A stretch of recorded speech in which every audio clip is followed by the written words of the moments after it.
Okay, so yeah.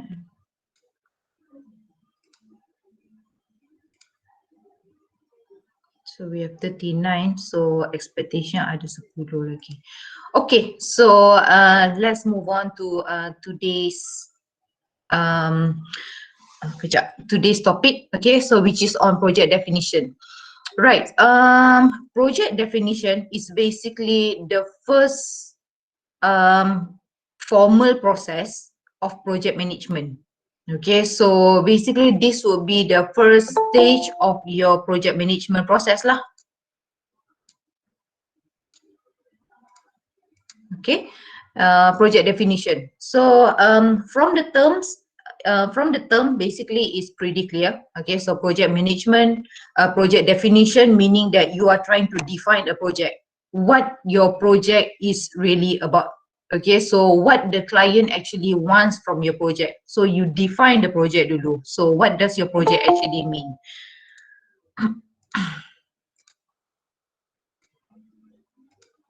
Okay, and it's a very simple topic. Okay, so I'm not sure whether we can complete it by today. Maybe not sure. Let's just go through, but it's a very brief topic whereby at the end of project definition you should be able to come up with something called project charter.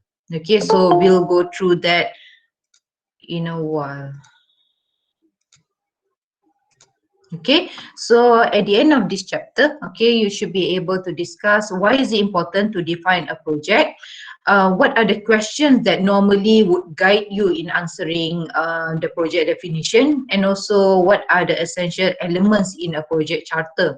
So if you are talking about normal organization, okay, so by the way, the lesser outcome would be CO1, PO2 for this one. Okay, let's say going to a construction. Okay, so moving to a construction, if you go on to a normal construction project and you ask, ada tak project charter, do you have project charter, I'm pretty sure rarely that people use or basically know that item.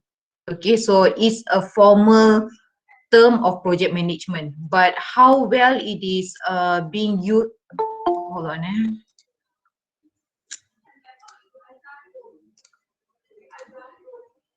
how well the term is used in common construction or common project. Not really that common. Okay, so it is not a word that everyone knows. So if you ask anyone, kejap I have to admit dulu. Okay, so if you have anyone basically who has not done project management or basically they are just experienced in construction, maybe they don't use the word project charter lah. Okay, so project charter is a term used in project management. So if someone would have had this knowledge or would have gone through certain project management formally through education or through certain books, then maybe they would know.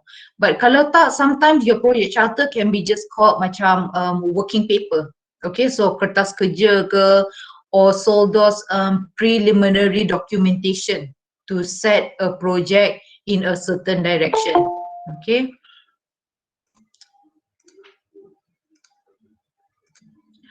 Okay, so let's just move on. Apa tu project definition? What is project definition? Okay, so defining a project is a process of selecting, reducing the ideas, okay, so and perspective of those involved into a set of clearly defined objective, key success criteria, and evaluated risk. Okay, what it means is you imagine that a client is having a certain amount of funding, but they have several options on coming up with the project. Okay, so because if you have the money, you have a certain fund, you might have certain options. So should I actually venture or should I actually place my funding into coming up with the township ke, or do I want to invest into a commercial area ke? So there could possibly be different ideas. Okay, but however, if you are an organization which is very much structured, you have certain strategic plan, obviously the ideas are much more scope. So for example, in 10 years time, that organization aims to be involved in education. So maybe one of the way is basically coming up with a certain colleges or certain university, but the location might be in question. Where, what will be the best locality to come up with certain educational institution? Okay, so when we talk about selection, reduction of ideas, ideas can be tons. It can be as vague or as general as what project are we talking about. Moving on to that, what locality are we finding, what are the areas that we are looking to come up with that project, and so on. So idea can be banyak lah at that point. So in general, when you start out with something, it goes back to the funding, it goes back to what do we want. Okay, so there might be a lot of ideas. So you can imagine project definition, it is a lot to do with brainstorming. It is a lot to do with understanding what the client wants and what is the direction of the organization. So before they embark on a project. Okay, so selection and reduction of ideas. And then once you get the idea, scope it down to a proper manageable, how do we call it, portion of work. Okay, so then you can have a clear objective. Okay, so for example, finally it is suggested that it is luxurious bungalow area, okay, in a certain locality. So you dah already could define. So with that, what are the time constraint are we talking about? What are the funding constraint? And what type of scope are we talking about? So benda tu quite clear. And how many houses are we talking about? So objective, clear. So once we have the objective, we might want to set what are the success criteria. So key success criteria is determined by the client. So what the client, what the client envisage as success criteria. Maybe if the project is completed within the time frame, within the cost constraint, within the scope required, then it is considered successful. As simple as that. But maybe there are some clients who might look additional to that, extended to that, meaning to say that probably the key success criteria should involve also zero accident on site. So key success criteria determined by the client. How do they say that at the end of the day, the project is considered successful or not? Okay, and also during this time is where you might want to also highlight what are the potential risks to the project. Okay, so will there be environmental risk? Will there be risk in constraint in terms of what do you call, location of what do we call it,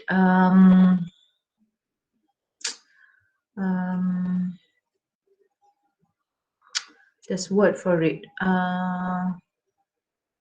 Never mind, I'll get back to you on that. I would actually wanted to say if there are any requirement to shift people from their original position. Okay, so especially if you are building something like highway, for example, or something like that crosses someone else's land. Okay, so what about the compensation? What about their dislocation of them from their original position too? Okay, so there are so many types of risks that you might come across. Okay, so this is where you might want to in general look into before embarking in detail what are the potential risks. Okay, so this process, okay, so the brainstorming process, digesting what are the ideas, coming up with at least a frame, what is considered success, so what are the risks, is called definition.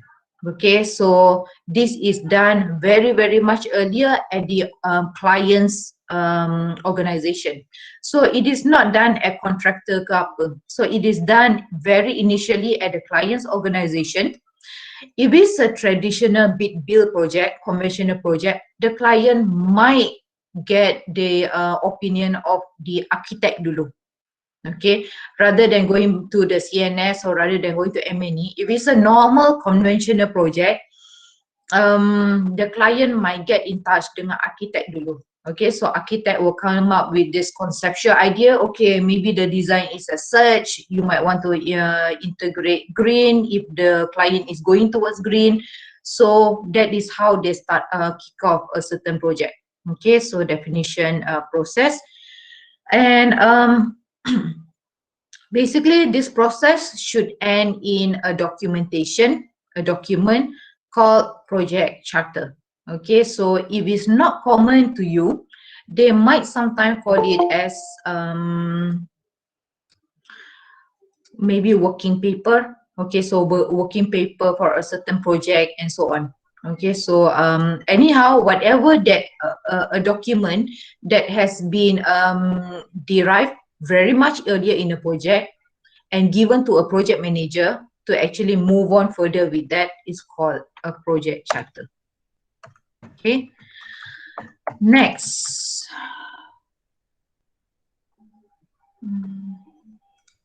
Okay, so in terms of project definition, what are the elements within that? Okay, what are the common subjects that we talk about in project definition?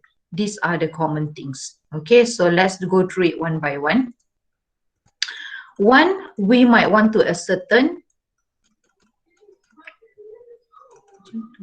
Okay, one, we might want to ascertain. Okay, here. One, the first one, we might want to ascertain project aim. Okay, so what are the aim of the project?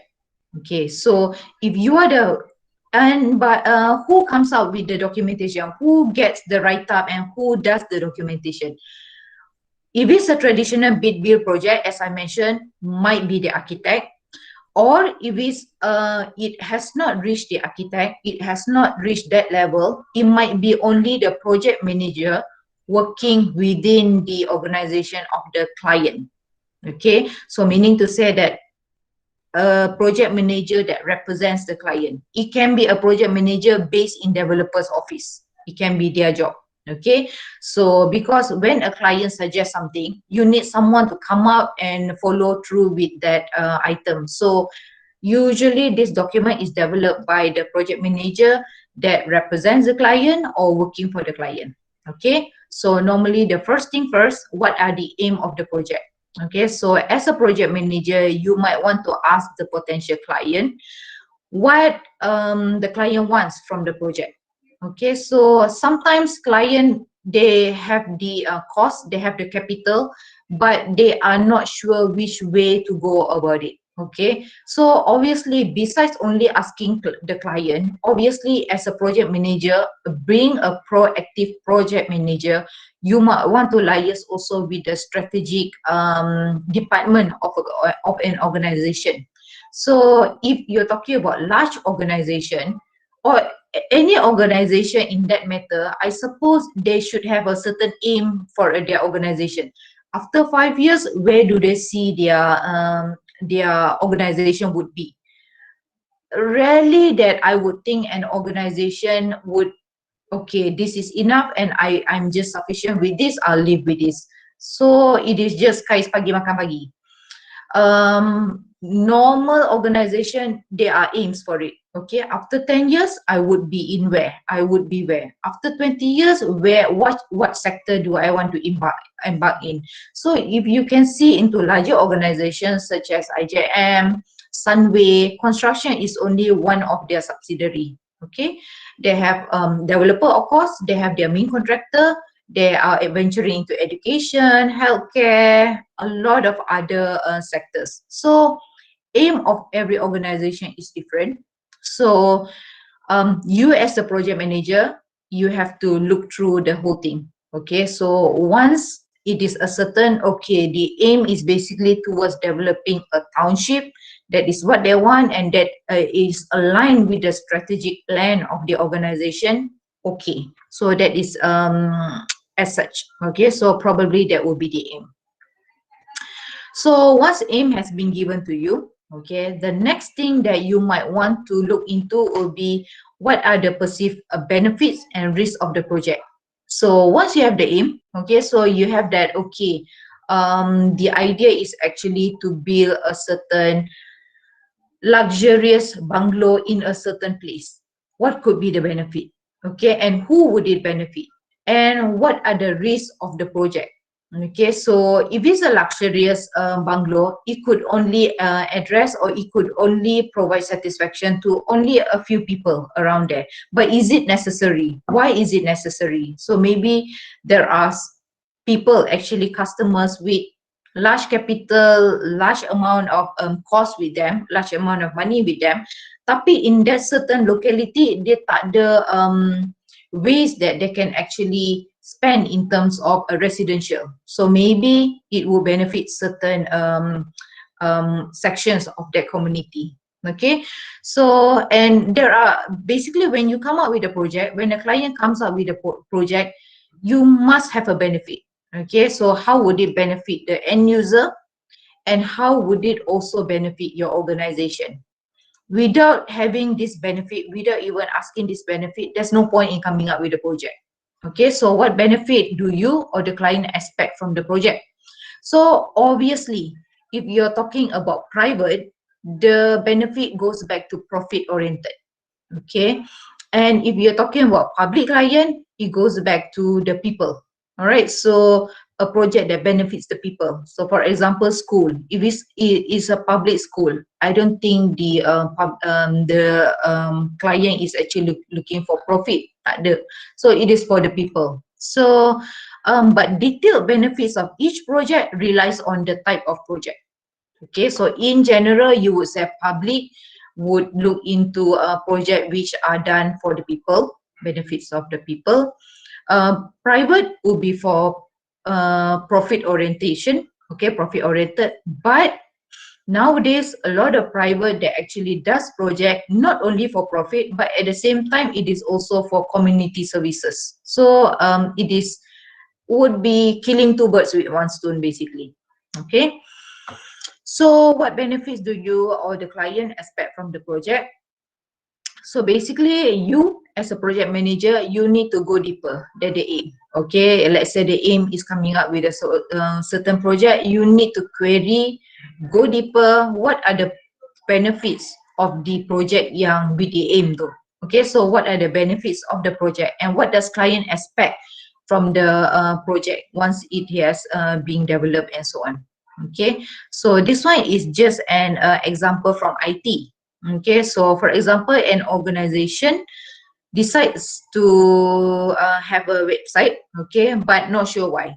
Okay, so they just rasa ada website is good, but not understanding fully what are the benefits of the website. So if you're a project manager, so you should be able to actually go deeper, okay, so and understand the needs of the website, and also what are the benefits the client would actually expect from there. Okay, so obviously with a project, with a website, you would have expanded customer community and so on. Okay, so you have to go deeper than that.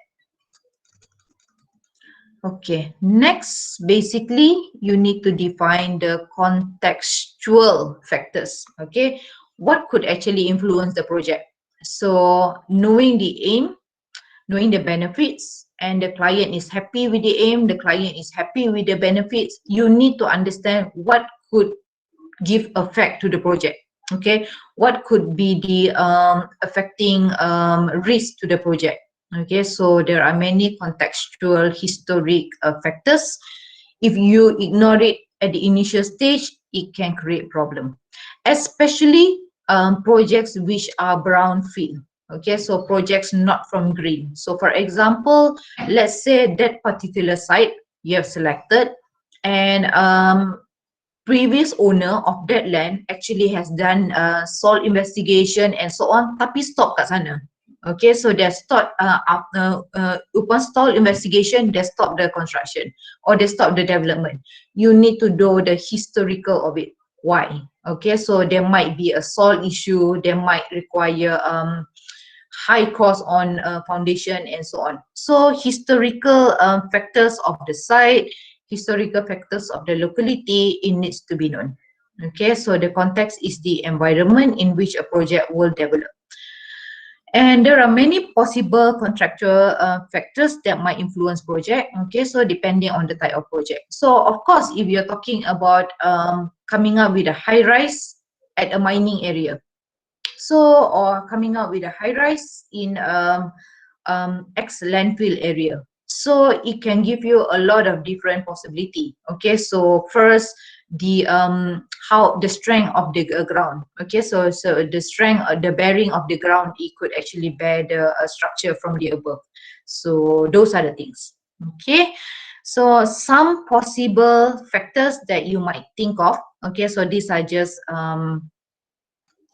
example. Okay, so if there are any legislative and also regulatory requirements, particularly I did mention in the last class to check with the local council. Okay, so if there are any plans of yours which is not aligned with the local council's strategic plan, then it will not be worthwhile. Okay, so it's like, and also we are talking about changing the land status. Okay, so previously it might be an agricultural land and you want to change it for what do you call it, factory area. Okay, so manufacturing, for example, so it might be a little bit of constraint. Okay, so whether it could be changed to a certain land status and so on. Okay, so legislative requirement, regulatory requirements. So it is best to check with the local council on what their intention and how your project could fit into their pathway. Okay, and you should also know previously failed attempts at the project. If the project has already been developed, constructed, but abandoned, you need to check why was it abandoned. Was it just because previous owner having a problem in paying in terms of payment, or there are certain other factors that actually caused the attempt? If it's because of payment, workers non-attentive to job, it is the fault, or basically it is the whole organization. But you need to also check whether is it in terms of the environment, is it in terms of certain issues that they just baru realize. Okay, especially areas near airport, for example, you might come up with development around the airport, but how well the environment would be for someone who's going to stay there, especially masa flight take off and so on. So it might be super noisy. So those are the reason people might tak perasan, didn't realize that until halfway through of a project, then they realize that okay, there are certain external factors that cause that project not to be worthwhile. Because biasanya if you're going to come up with a project and it is unsold for certain reason as that, then it will be a huge cost inefficiency lah. Okay, so that's on that. Okay, other than that, other factors that might require consideration are organizational drivers for the project. Okay, so how can I, okay, organizational drivers for the project. So how well the project gets support or from the within the organization and also the stakeholder.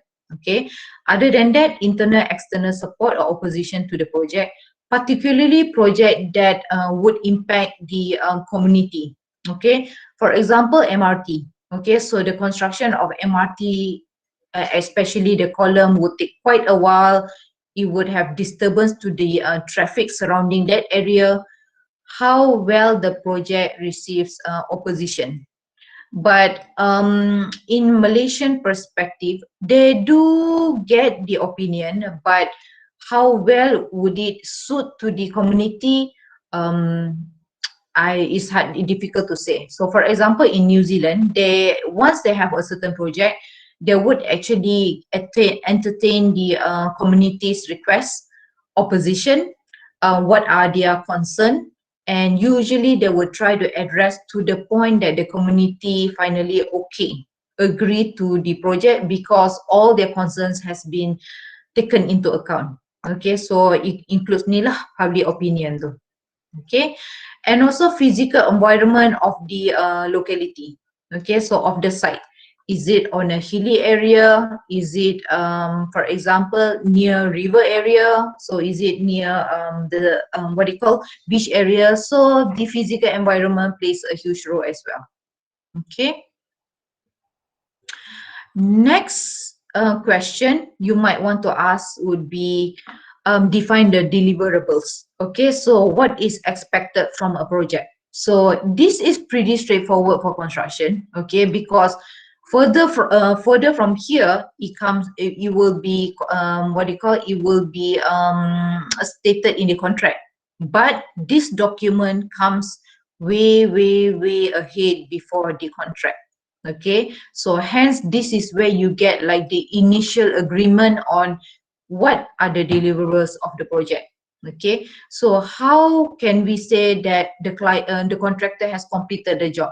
It is not detailed contract. Okay, so this is just for a brief a brief statement to say that how can we say that a project has been completed.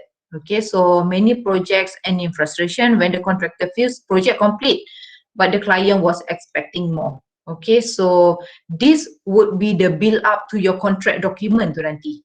Okay, so for example, is the client expecting a concept plan, a detailed design, a pilot project program, or a fully working model? So benda tu has to be certain lah. Okay, I don't think it is a major issue in construction, because when we say that trying to develop a certain amount of houses, it is how many amount of houses. So obviously complete with all the roof, truss, and so on. But a lot of constraint or a lot of this ambiguous miscommunication comes into picture if you're talking about projects such as IT. Okay, so for example, software. How well do you want the software to run? So what are the expectations? So that would be something different lah. But I think every sector pun we have our own expectations. So, but at least this should be known at the front end of the project. Okay. Other question. Okay, so define how the project will be evaluated. How can we say the project is a success? In construction, it's pretty straightforward. Okay, so we talk about the time, we talk about within the scope, we talk about within the cost. If you can fulfill all three of it, is considered a success. Okay, unless the client have other variables such as environment or safety. Okay, so alright, so in terms of website, this might be okay. Website banyak lah. So website can be in terms of the look, in terms of technology, and so on. But for construction, so long all the specification has been addressed in the contract document, this is what the elements are being required, fulfilled, then it should be fine. Okay.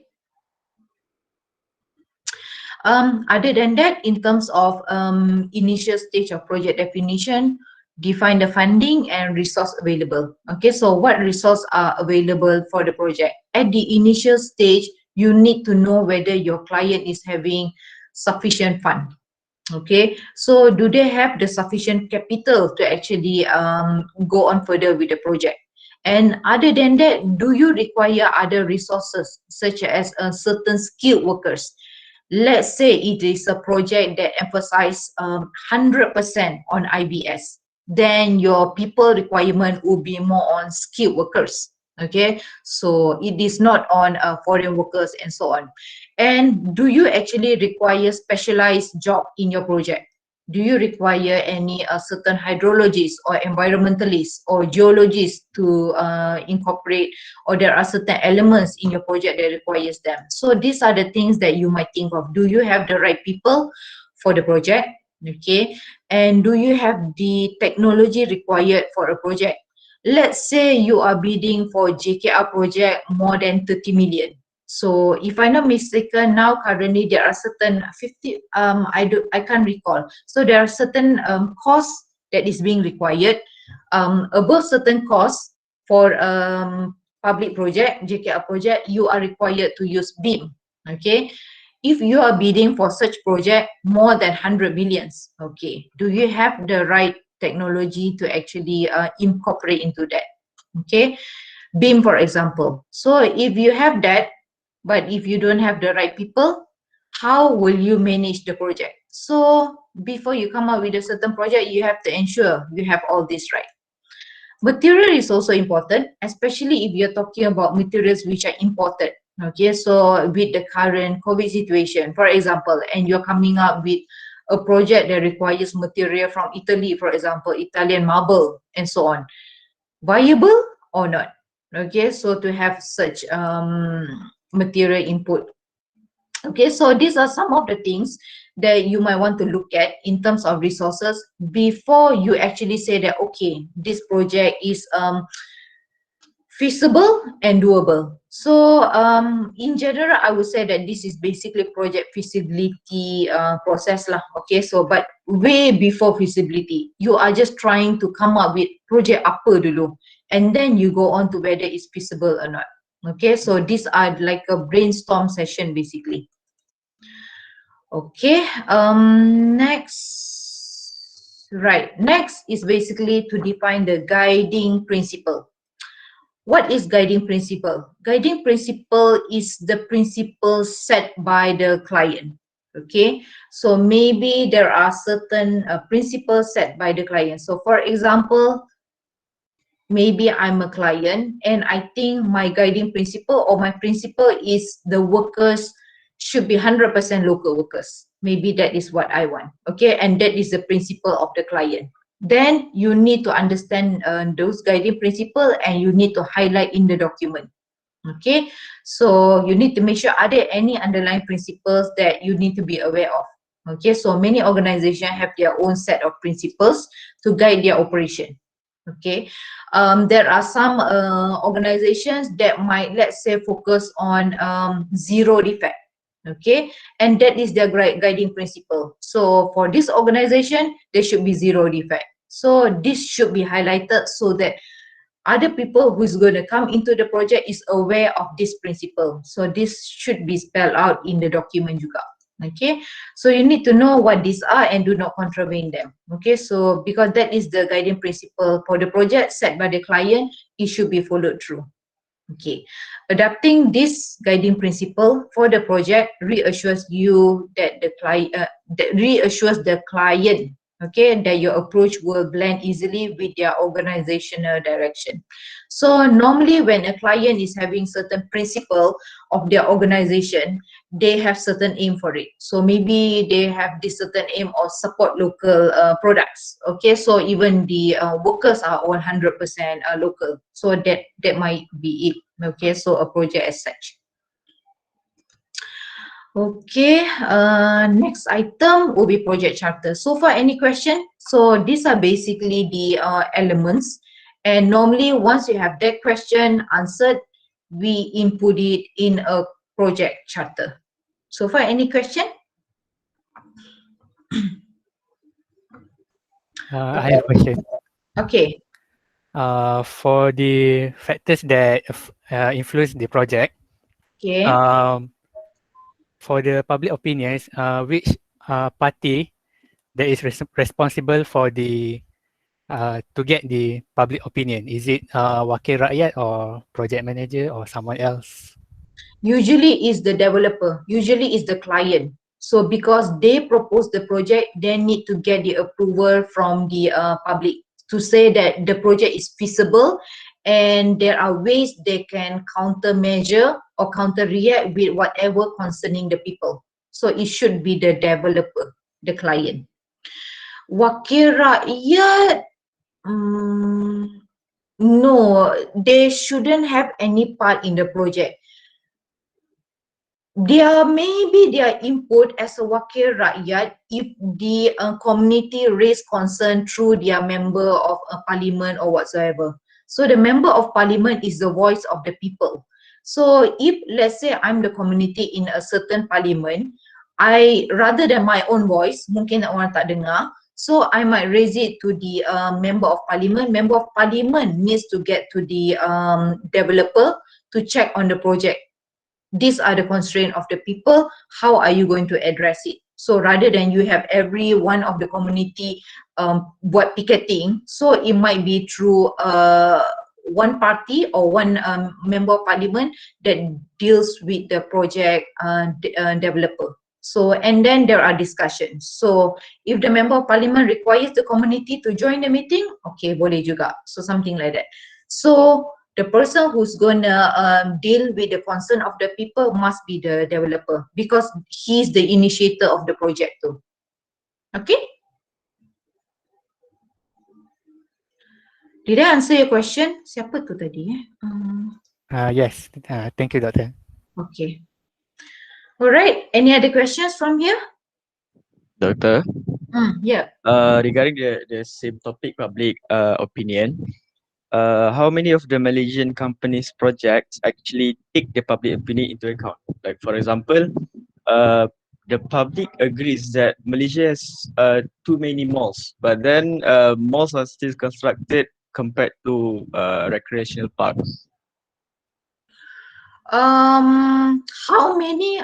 I cannot say. I'm not sure about that. I couldn't give you a exact answer of how many.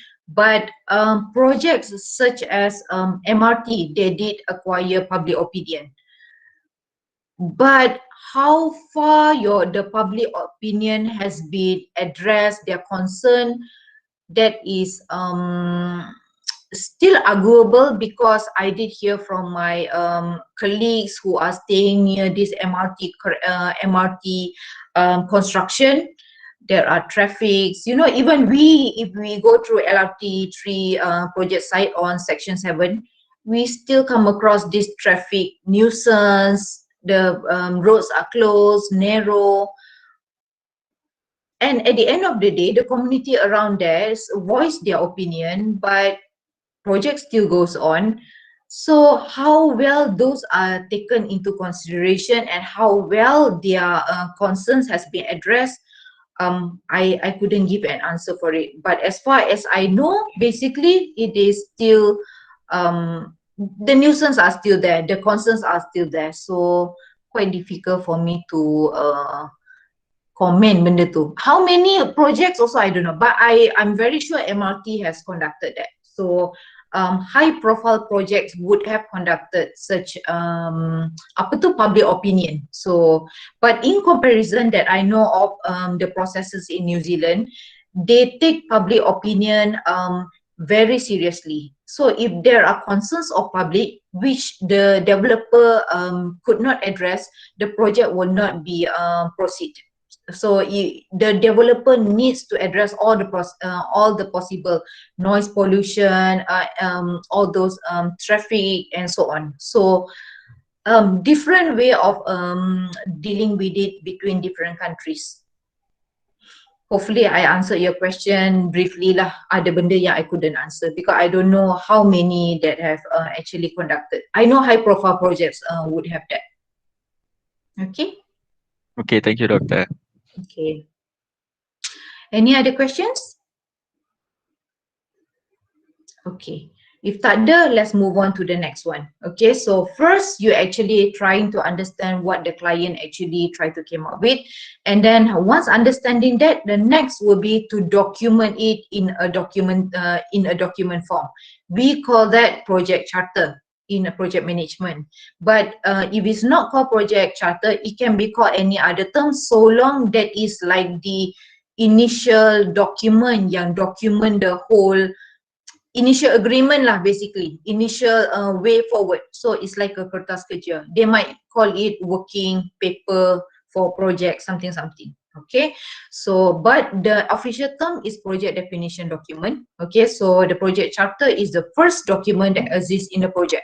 Okay, and basically this is the document that says that okay, project ni terbentuk and this is how we are going to kickstart and slowly move forward with the other processes.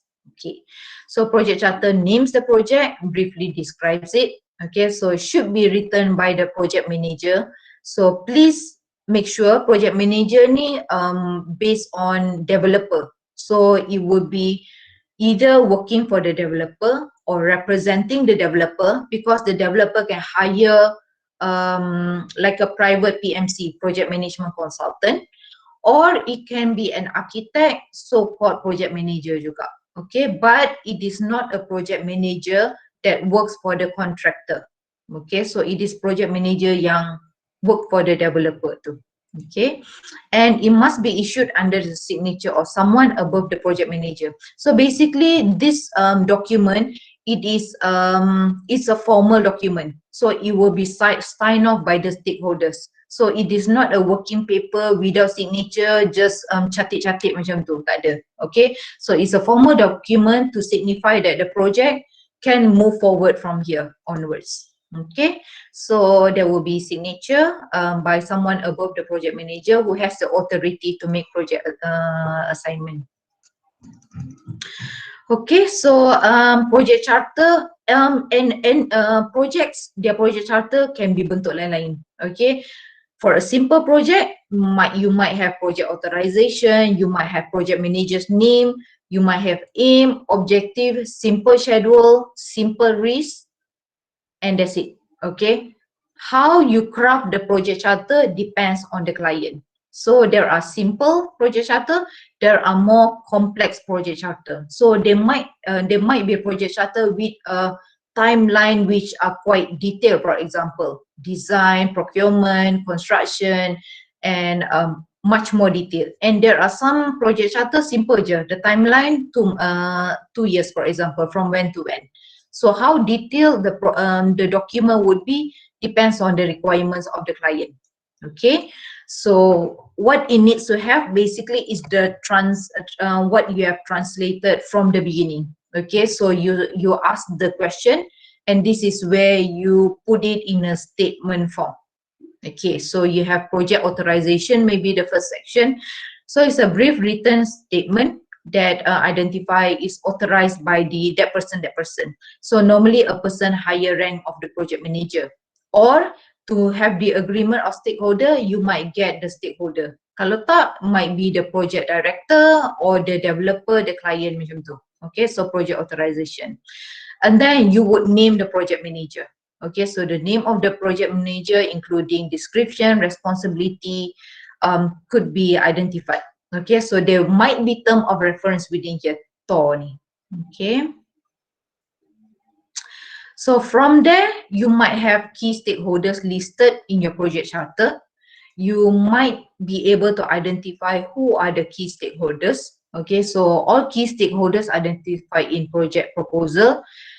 Basically, whoever who can positively or negatively influence the success or failure of a project. Okay, so functions, role must also be defined clearly. So at this moment, the key stakeholders are basically the funders mostly. If you're talking about different funders, you will have different key stakeholders there. Okay, so, and they would have their role, how to contribute to the project and so on. Okay, and then you would list down your project goal. Okay, so you did ask the client on the aim and then what are the objectives. So you will come up with the objectives here. Okay, so your goal and your objective. Your goal must be specific. Okay, so you will have a project with given time, project with given costing, same measurable. Your time could be measured, your cost could be measured, achievable, meaning to say that it should be realistic enough. Okay, so given that a project with a certain timeline, realistically with the resources you have, with the funding that you are giving, achievable atau tidak. Relevant with corporate strategy. So this is what I meant just now by when you have a certain project, certain goal, certain benefit, does it align with the strategic plan of the organization? Let's say the organization is moving towards having this projects in relation to maybe medical tourism. Tapi this goal here is coming up with certain manufacturing area. So mungkin it is not aligned. So if you are moving towards medical tourism, coming up with certain hospitals, okay, so that could be a way to go. Or at least come up with a certain training program that is actually training in-house designers on coming up with certain design or understanding hospital operation. So dia kena relevant lah, basically dia kena relevant with the future plan of the organization, and it should be timeline. Okay, so obviously in a project kita ada time. Okay, so timeline. And then next, you have project priority. Okay, so this one is basically we can be using the project priority matrix one. Okay, so as a project manager, you might want to get in touch with the client, which is the priority. Okay, so there could be a list of these three, or it could be additional to that. Okay, so it should be included and placed within the order of importance. Okay, so and should remain constant throughout the project. So this one, project priority, it is related to the topic that we discussed in chapter 2, history in project management, the end part 2. Okay, so the project priority matrix. Okay, so you have 3 elements. So whether the client would agree on accepting, okay, either one of it to be slightly, how to say, slightly not that satisfying, okay, constraint, or basically enhance. Okay, so check back on project priority. Okay, so this is where you might be able to use your project priority matrix, put it in the project charter. Okay, next, scope statement. Okay, so the scope basically, or in terms of a simple schedule, describes the major activities.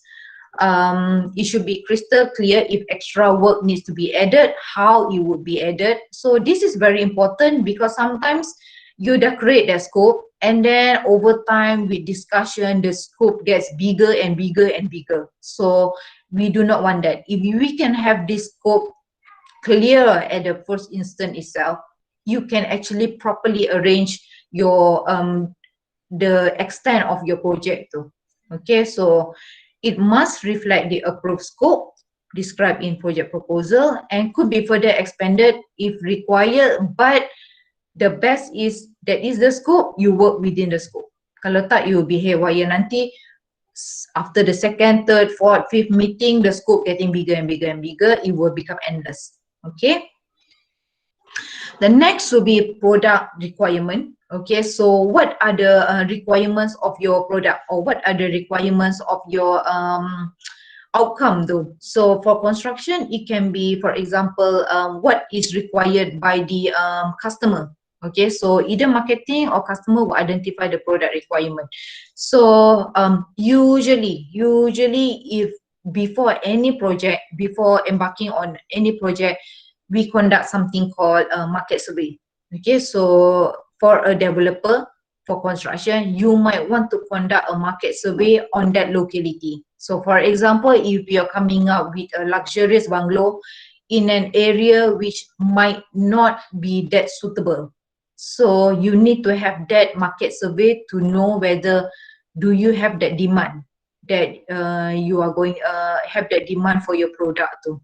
Okay, so for example, medical tourism, and there are so many hospitals. Okay, so will our project actually be competing, and it is a tough competition between all those hospitals around, or are we not?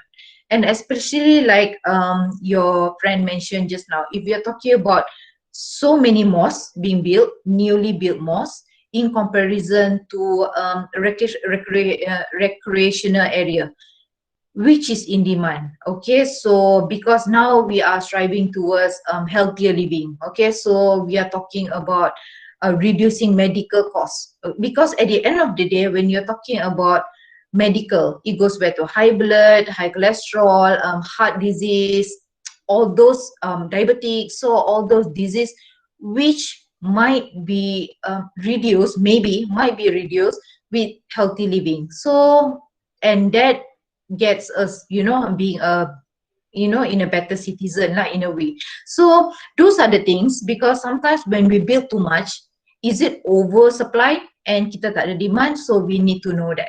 Okay, whatever we're going to come up with, any project, whether is it a public project or private project, you need to know who will be using it and whether is it in demand. If it's not, it will be project Gajah Putih je lah, is there but no users, so it will be a wasted project. If you ask me personally, if you drive across Federal Highway, the old toll, okay, toll Batu Tiga ke tu? Toll, not Toll Batu Tiga. the Federal Highway toll yang dekat Subang tu. Okay, so used to have that toll. Their building, their operational building kat sebelah kiri tu, like a bungalow type of building. Such a waste, okay, because now it's abandoned, not being used, not maintained. It is gone, basically, the building. Sebenarnya that building, if they want to have, you know, and get a certain profit out of it, or at least rented out, you will have a certain you know, monetary wise in terms of such buildings. So banyak benda bazir actually. A lot of things that you can see what has been done, you nampak is such a waste. A building which is so nice, it looks nice perfectly right beside the highway. You can actually open it for rental. You can do so many things with it. Tapi when it is not being managed and it just abandoned, while each time you drive to, benda tu akan like, sayangnya, you know, so it's like a niggling feeling yang, it's a building kan, it can house people, it can do a lot of things, you can even rent it to NGO, anything. Tapi when it's left like that, it is quite a sore to the eye lah, sakit-sakit mata sikit, or sakit hati also, because sayang kan. So a lot of building, because people many yang tak ada rumah pun, okay, so people are living on the street, so there might be some things that could be done. Tapi itulah kan, so a bit sayang lah, something like that, project which are abandoned and so on. Okay, this is already pukul 3 Alright, so I'll just try to go fast. Okay, so project assumptions, any assumptions related to the project. Okay, so this one, once you have actually asked the question, what this project is about, do we require any certain resources and so on. Okay, so this should be answered here. Okay, so if there are certain requirements for the resources, it should be stated here. How the project will be funded, and if there are certain requirements of the skill, it should be stated here. Okay, whatever you the query to, it should be in a statement form here in project charter. Okay, and banyak lagi ke? Okay, I think we'll stop here lah, because I need to describe each point. Okay, can you just remind me? We'll stop at project charter here. Wait, project charter on, because this is secured. Project charter on project constraint and boundaries. Okay, so we'll continue the next class from here onwards. Project charter, project constraint and boundaries. Please remind me. So we have berapa orang dalam ni? 56. Okay, so someone please remind me. I might forget on this. Okay, so far any question?